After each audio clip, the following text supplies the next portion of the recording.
Today we're back in an early access version of Dragonheir Silent Gods, a role-playing game with an open world that gives you a nostalgic tabletop vibe as you roll dice and smash your enemies. And I've made some pretty big mistakes as I picked heroes to work on and as I leveled up my account in the very start of the game. And although there's no really major mistake you can make that early on, today I want to share with you the top 5 mistakes that you could be making at the start of your gameplay as you level up, and getting these things right will definitely help you level up more quickly. Now, before I begin, I do want to thank Dragonheir for sponsoring today's video, and you can download the game using the link in the description. The game is available on iOS, Android, PC, Mac, Steam, and Epic Games. This thing is super cross-platform. In fact, for those that didn't know, this is the second game released by Nuverse, the distributor of Marvel Snap, another game that I've covered on this channel. And Dragonheir was also revealed at WWDC earlier this year. This game is serious, man, and it's got a lot of support. Oh, and did I mention that there are over 200 amazing characters that you can collect in the game, and the graphics are really impressive for this game. I mean, you even get to create yourself as a character that you get to play in the game. And there are 3 different types of kinsfolk, 4 different types of classes that you get to choose from. The game also has a bunch of other stuff like NPC quests, elemental reactions, and also really interactive battles, but I'm getting ahead of myself. So with all that said, let's get into the top 5 new player mistakes, tips that can help you get value. And keep in mind that they primarily apply to brand new players. So tip number 1 is that as you start to level up, you're going to gain access to something called commissions. Commissions are available by clicking in the icon in the upper right. Then you can go into your journal. And from there, the exclamation point is your current commissions. Now, commissions are really powerful. They're quests that when you go and get them done, you get extra rewards every 4 quests that you complete. But there's also some text here that's really interesting. It says that up to 6 quests can be accepted at a time, and if the journey experience you gain is much less than that of other players, you get compensated with extra experience. I think this might be a catch-up mechanic if you're falling behind. So regardless, I think that getting your daily commissions, once you realize these are here, is super important. And as a new player, there's a ton of things that you're getting, adjusted to all at once. This is one that you really don't want to miss. And if you're struggling, by the way, with your progression, you can look through all of your quests and figure out which ones you want to do. So if I go to the map, if I'm struggling with progression, then the thing that I would recommend is that you look at the side quests and you try to get done some of the side quests that are a little bit easier. You can see your commission quests over here, okay? And then your main quest is what you want to push on when you're comfortable with your ability to beat the foes that you're fighting, and you're comfortable with your team's strength and the way the game works, all right? So if, by the way, you want to travel to any one of these objectives very quickly, you can save a ton of time and level up much faster by clicking on the map and then selecting a nearby fast travel point. So if you didn't know that's something you can do, it is extremely helpful. I can fast travel over here. I am now substantially closer to the quest that I wanted to go to. Now, mistake number 2 is that if you're struggling to beat the monsters and bosses that you're fighting, one thing you really need to check is, have you actually put equipment onto your heroes? And for some people, it's going to be like, duh, of course I put on equipment. But for other people, you're going to be like, wait, hold up. Equipment, what are you talking about? So when you click on a hero, they have equipment that they can wear. And it starts with just 4 slots of equipment: helmet, weapon, chest, and gloves. Now, once you get the hero to 3 stars, 4 stars, and 5 stars, you can unlock more stuff to wear. However, if you don't have any equipment or much equipment, you haven't found it yet, then what you can do is you can actually go to your forge over here. The forge is something that you'll unlock really, really quickly as you're progressing through the main storyline. And you use iron ore, which you can get from questing, exploration, in the Alliance shop, in order to forge some gear for a relatively small amount of gold. You can see I rolled a perfect piece. I also had a strength modifier. That gave me this piece of armor and also a return of 1 material. So forging equipment is really important, especially if you have gold, but I do want to point out to you that at some point you'll gain access to higher quality things that you can forge. And I mention this because it's going to require some amount of iron ore and also a more advanced material, coarse tempering sand. At the higher level, you're going to need refined tempering sand. And at the highest here, you need rare tempering sand. But all throughout, you need iron ore. So although I am going to tell you make sure you get some equipment going, you probably don't want to blast through all of your iron ore. I mean, you can at the very start, but you'll want to have some of this in reserve once you get to Forge Level 2. Now, with regard to unlocking Forge Level 2, there is a special item that you'll need, the Iron Forging Hammer, which you'll get from exploration. So as you're exploring the world, you'll gain access to this, which then gives you access to higher quality gear. But just crafting the gear is a nice starting point, but we're not done yet. Another mistake, this is still mistake number 2, by the way, is that you also need to be equipping and upgrading your gear. So if we look at my heroes, you can see that I've actually leveled up some of this equipment. So you can see it's called refining. That is the way that you level up. You select a refinement level. When you take an item to level 4 for its refinement, you unlock a substat. So I gained accuracy as a substat here when I got to level 4. I can show this to you, by the way. Here are some gloves. You can see that when I refine it, I get some bonuses. I went up to, from 2% attack to 3% attack. Okay. If I go to level 4, adds 1 affix randomly. I think if I go to level 8, at level 8, you get another one. So if I go to level 4, I randomly got hit points. Now, that is a pretty suboptimal combination, in my opinion, because in a perfect world, you probably want all things related to attack rather than like attack and hit points. I'm not saying hit points are bad. I'm saying, hey, this is a DPS item. You want this on someone who's doing damage, but now it's got hit points. They don't really need hit points. So this is the next thing to consider with your equipment is, of course, what is the hero trying to do? If it's a tank, then they don't really need damage. They need sustain, the ability to live. If it's a damage dealer, then they need more damage. So pay attention to what the stats are that your equipment is providing. Shift it around as you see fit. It's easy to spend a lot of time micro-optimizing this at the start of the game. I wouldn't go nuts, but if you aren't beating the opponents that you're fighting, get some equipment on there, refine it, and I think you find the results will change pretty dramatically. You can see on the right-hand side over here, I've got 990 extra hit points. That is a dramatic amount of hit point boost on this hero. I've also got 8% crit damage. I mean, you get, look at that, 110 attack. Wow. So, yeah. You get some pretty solid boosts from equipment. Do not sleep on that, all right? This brings us to mistake number 3. And actually, I am going to take you back to the hero screen.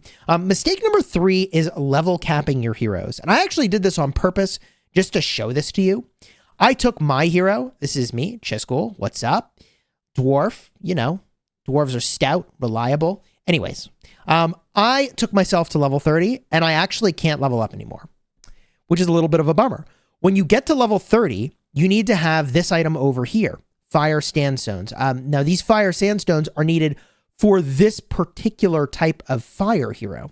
Different heroes will require different things when you get to level 30. And one trick for you is that if you get stuck specifically on your sort of main hero, the dude that represents you, you can actually switch your element.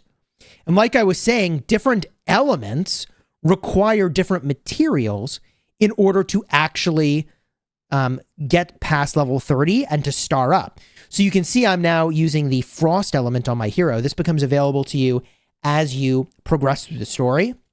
I can now upgrade, and now I can go past level 30.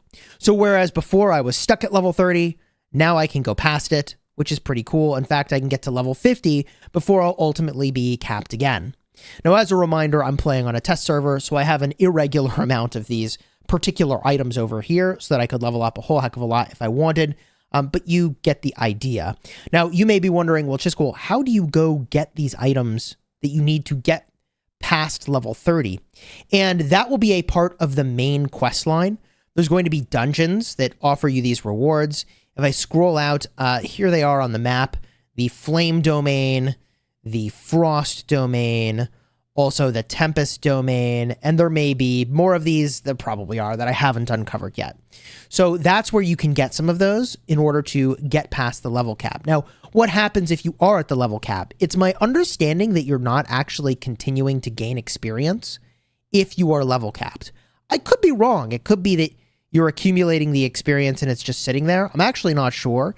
But regardless, you don't realize the gain, or there isn't any gain until you start up. So don't use potions to cap yourself. That's a bit of an L. Now, the next thing I want to talk about while I'm looking around the map here is that there are different fights that require different things.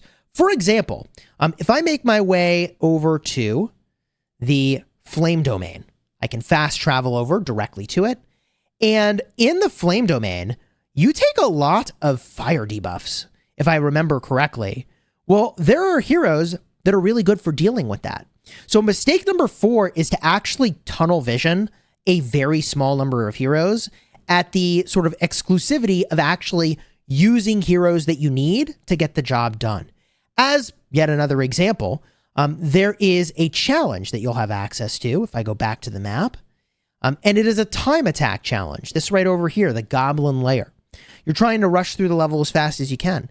Well, if you bring too many tanks and healers, you're not going to get the job done. I realized I had a double tank setup that was not so ideal, and I was not able to finish the time attack as fast as I would have liked. I swapped in some different heroes, and all of a sudden I was able to get the job done. So mistake number 4 here is tunnel visioning heroes and not swapping in ones that give you an advantage in fighting in certain situations. Now, in general, I would say that in this game, you probably want one tank that's going to soak up as much damage as you can. I'm enjoying using one bruiser or off tank, and that is, you know, able to do a lot of damage, but also soak up damage better than my like pure DPS.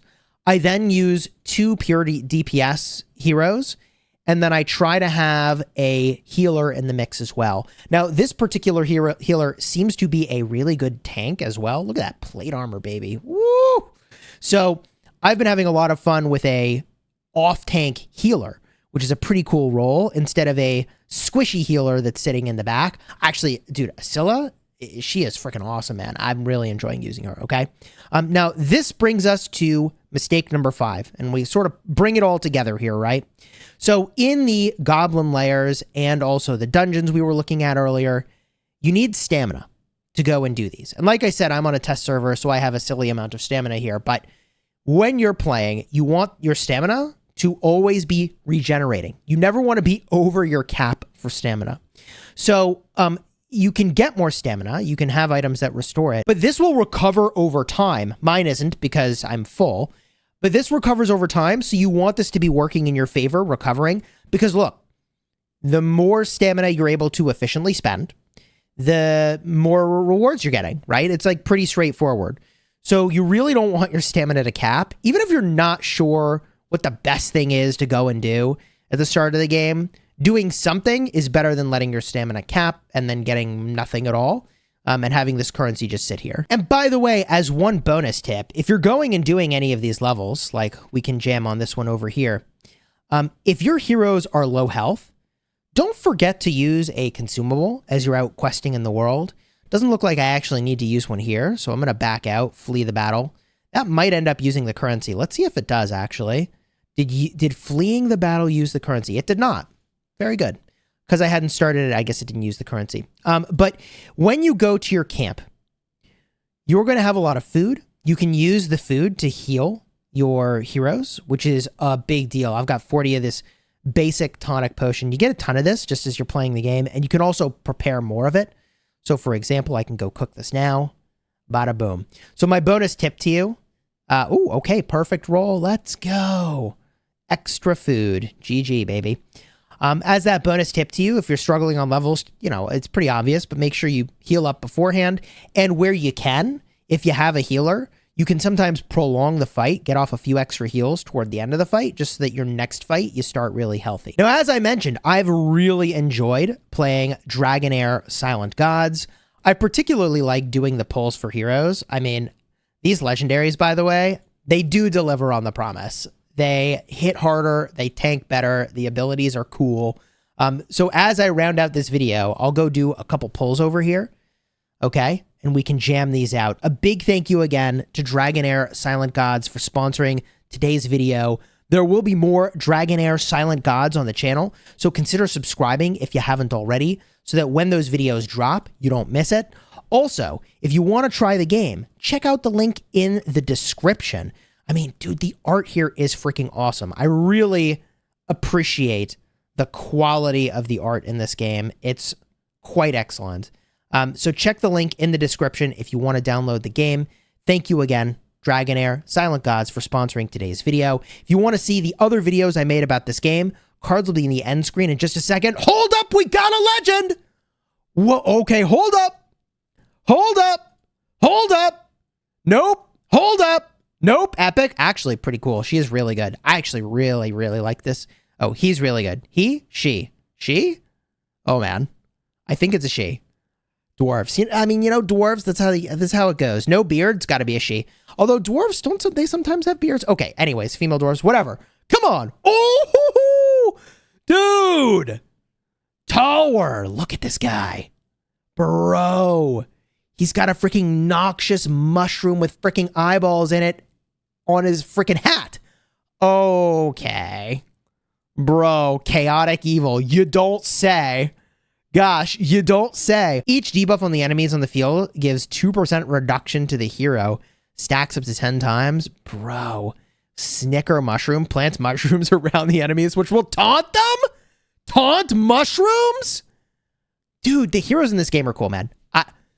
I'm looking forward to playing more and jamming out my next video. I hope you'll check it out. Until next time, you have fun smashing the kingdom.